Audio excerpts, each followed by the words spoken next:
Pas forcément tout pour la 1.22. En fait, Minecraft a changé son fonctionnement. Déjà, le mob vote est supprimé, j'espère qu'on aura enfin droit aux pingouins, et surtout plus de gros événements une fois par an avec une seule mise à jour, mais plusieurs régulières et spécifiques. C'est ce qu'on appelle les drops. En gros, ce qu'on a vu là, ce sera ajouté non pas dès la 1.22, mais dès la 1.21.3 ou 1.21.5. Deux drops ont été annoncés. Le premier s'appelle Bundles of Bravery, qu'on pourrait traduire par sac de bravoure, qui ajoute le mode hardcore sur Bedrock et la version finale des sacs tant attendue depuis les snapshots. Le mode hardcore, vous connaissez, vous lancez un monde et vous n'avez qu'une seule vie, ce qui va permettre de faire des challenges plus compliqués qu'une survie classique comme des défis 100 jours. Tout ça sur Bedrock. Tandis que les sacs ou bundles, c'est juste un nouveau moyen de stockage dans Minecraft. On les craft avec un fil et du cuir et on peut stocker jusqu'à 64 slots. Sauf que là, ils peuvent provenir de différents objets. En gros, dans un sac, vous pouvez ajouter jusqu'à 64 objets, mais qui peuvent être à la fois des blocs de cobble, des fleurs ou du bois, tout ça dans un seul slot. On pourra aussi changer les couleurs des sacs pour trier spécifiquement les objets, rose pour les plantes, rouge pour les armes, etc.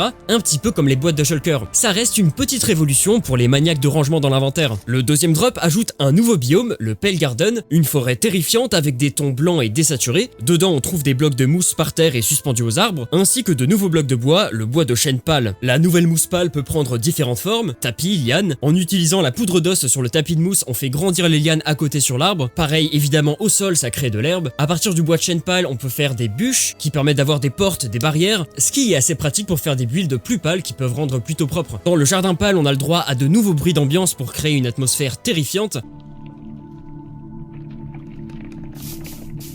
Et pour accompagner ça, une créature à l'apparence de bois, un nouveau mob sur Minecraft, le Creaking. Il spawn que la nuit et c'est une sorte d'esprit de la forêt qui arrête de vous attaquer dès que vous le regardez en mode 1, 2, 3 soleil. C'est un petit peu comme un Enderman inversé, il pousse des bruits grinçants, d'où le nom du mob. Le Creaking n'a qu'un seul cœur, mais il y a un petit twist parce qu'il prend 0 dégâts des joueurs. Pour le battre, vous devrez le frapper, suivre les particules qui mènent à un arbre de la forêt et détruire un bloc caché, le cœur du Creaking, récupérable uniquement avec un enchantement Silk Touch. Une fois posé, vous pourrez faire spawn le mob à nouveau dans votre base pour pranker et faire peur à vos potes. Mais attention, pour que ça marche, il faut également poser le nouveau type de bois en haut et en dessous du bloc. Quand vous cassez les blocs autour, le Creaking reste là. Il faudra absolument recasser le cœur. À noter que ça marche pas non plus comme un spawner. Un cœur égale un Creaking. Et voilà, c'est tout pour cette vidéo.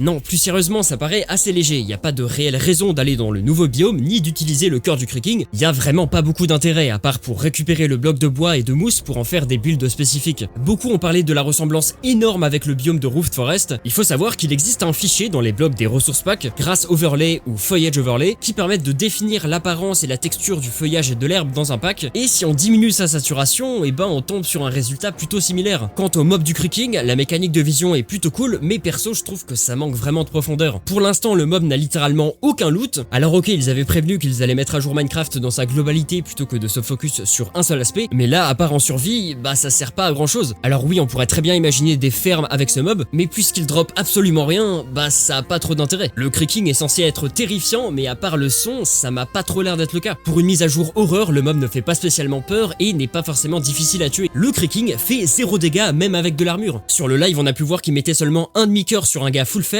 et pareil sur un gars no stuff. Les dégâts sont si faibles qu'on peut littéralement se laisser prendre des dégâts et il y aura sûrement jamais une situation où il y aura plusieurs Creaking qui spawnent d'un coup, ce sera sûrement qu'un seul à la fois et ça paraît assez simple de l'arrêter, il n'y a pas besoin de le regarder précisément dans les yeux, à voir d'ailleurs s'il n'y a pas des stratégies à exploiter en changeant notre FOV ou en se mettant en F5, mais c'est vrai que si on connaît ce mob en rentrant dans le biome, bah on s'y attend. Ça aurait été sympa de le voir partout sur la map plutôt que sur un seul biome où il se téléporte et fait un screamer par exemple. Là ça aurait été vraiment terrifiant, parce que pendant le live on a vraiment l'impression qu'ils font exprès, ils sont là en train de surreact. Ok, on a vu Jeb qui est en train de jouer, mais d'où après 15 ans de jeu, il a encore peur d'un mob qui fait un demi-cœur de dégâts. Une autre suggestion, c'est de faire du biome le jardin pâle, un biome un petit peu corrompu et buggé. C'était une des spéculations qui avait été faite quand on a vu l'image entre la Roofed et la jungle, et ça permettrait aussi au passage de donner une utilité au cœur du Creaking, en mode on le pose dans la forêt et ça commence à ternir le bois, le rendre pâle, mort. Et ok, c'est pas la version finale de la 1.22, mais il y a pas mal de bugs aujourd'hui qui sont encore là. Je crois que littéralement dans la dernière snapshot, on peut mettre des shulkers dans les bundles et des bundles dans les shulkers pour avoir une sorte de stockage infini. Même dans la communauté Bedrock, il y en a certains qui se sont plaints du fait qu'ils se focalisent pas sur les résolutions de certains bugs avant de mettre un mode hardcore, mais surtout ils ont pas du tout évoqué d'autres avancements des snapshots précédentes qui seront évidemment dans la 1.22, ce qui donne l'impression qu'ils ont vraiment rien fait, comme le changement avec les Ender Pearls qui permettent maintenant de faire des chunk loaders, puisque maintenant lorsqu'on les lance, eh bien ça permet de charger les chunks, et c'est un changement énorme, ça permet de faire des chambres de stase notamment, ce qui permet de faire tourner des fermes automatiques, et ce même si vous n'êtes pas connecté. L'inconvénient c'est que ça change complètement la mécanique des speedrunners qui pourront plus envoyer leurs perles